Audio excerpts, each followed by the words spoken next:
Oke, awalnya saya hanya coba-coba, tapi ternyata keterusan. Jadi dari dokter umum hingga dokter spesialis saya ambil di Tiongkok, di Cina. Ketika lulus, saya sempat bekerja 2 tahun di rumah sakit yang sama di kota Guangzhou. Salah satu bagian gratitude daripada pasien memberikan nama anaknya dengan nama saya, seperti itu. Jadi nama anaknya jadi Andrew, tapi tinggal di Afrika. Mungkin motivasi awal itu dari orang tua ya, jadi dari orang tua yang mengarahkan untuk menjadi dokter. Ketika kita menjadi dokter, ketika kita mau bantu orang, kita nggak butuh punya uang untuk bisa bantu orang.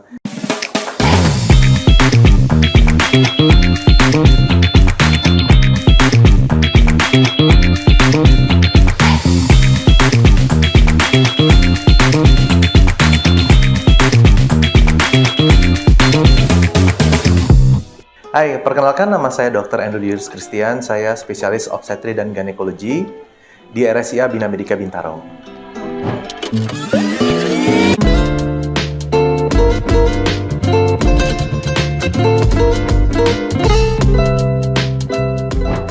Oke, baik spesialis saya menangani kasus kehamilan ya, jadi obstetri baik kehamilan biasa maupun yang ada kendala dan masalah, lalu juga menangani masalah organ reproduksi kewanitaan, yaitu ginekologi.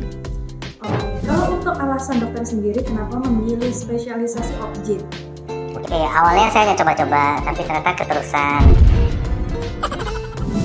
Jadi kenapa memilih obstetri dan ginekologi sendiri? Karena pada awalnya ketika melihat spesialis ini mungkin lebih seru ya, berbeda dengan spesialis yang lainnya. Yaitu ketika pasien datang, dia senang, pulang lebih senang, seperti itu. Jadi itu yang nyebabin kenapa saya memilih obstetri dan ginekologi. Oke.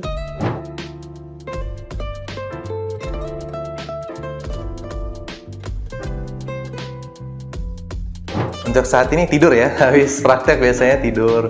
Tapi kalau lain-lain mungkin olahraga bisa dalam arti futsal atau basket atau olahraga lainnya. Yang fun mungkin bowling juga oke, biliar juga oke. Tapi untuk hal-hal lainnya mungkin hobi salah satunya nonton. Saya senang sekali untuk nonton bioskop. Juga mungkin musik juga lumayan. Oke, ngedate berarti nggak ada ya dok? Ada kalau ada yang nemenin ya.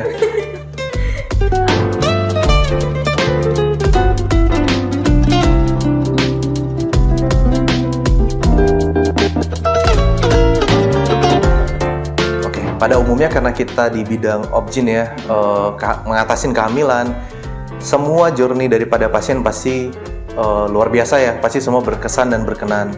Mungkin kalau cerita-cerita ada banyak, dan mungkin kalau cerita luar negeri ini lucu, ada kejadian di mana ada pasangan dari Afrika datang untuk melakukan wirausaha, sedang mengambil barang atau trading di kota tempat saya bekerja saat itu. Ternyata saat itu udah hamil tua dan pecah ketuban.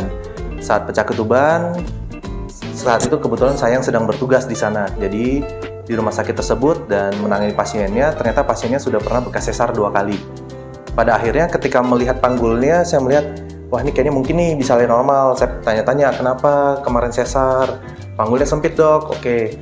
Saya coba periksa ya, tapi kira-kira persalinan kali ini pengennya normal atau sesar? Pengennya normal kalau bisa, ya udah izinin saya periksa ya, diizinkan periksa, ternyata panggulnya luas sekali. Lalu ketika kita coba untuk induksi persalinan, ternyata berhasil dan di situ pasien senang sekali dan akhirnya salah satu bagian gratitude daripada pasien memberikan nama anaknya dengan nama saya, seperti itu. Jadi nama anaknya jadi Andrew, tapi tinggal di Afrika. Oke, untung anaknya juga laki-laki ya dok? Iya betul, anaknya laki-laki.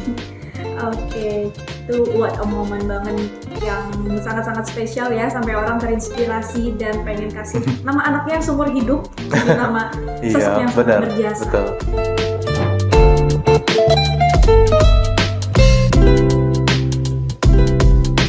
Kebetulan saya dikirim sama orang tua untuk sekolah di luar negeri. Jadi dari dokter umum hingga dokter spesialis saya ambil di Tiongkok, di Cina. Ketika lulus, saya sempat bekerja 2 tahun di rumah sakit yang sama di kota Guangzhou. Saat itu akhirnya saya mendapat panggilan untuk melakukan adaptasi. Makanya saya putuskan untuk cuti dari sana dan kembali ke Indonesia. Nah, S1 saya lakukan adaptasi di Universitas Udanaya Denpasar dan melanjutkan internship juga. Prosesnya sama seperti pada umumnya dan akhirnya saya berhasil untuk adaptasi dokter spesialis obstetri dan ginekologinya di Universitas Indonesia di Jakarta.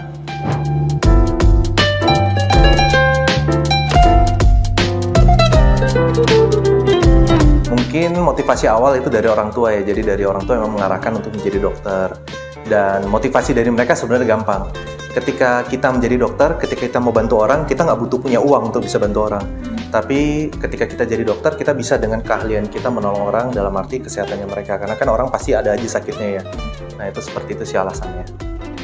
Terima kasih banyak dokter atas sharingnya, atas perkenalannya dan cerita yang semoga saja memotivasi ya untuk orang yang mendengar. Amin.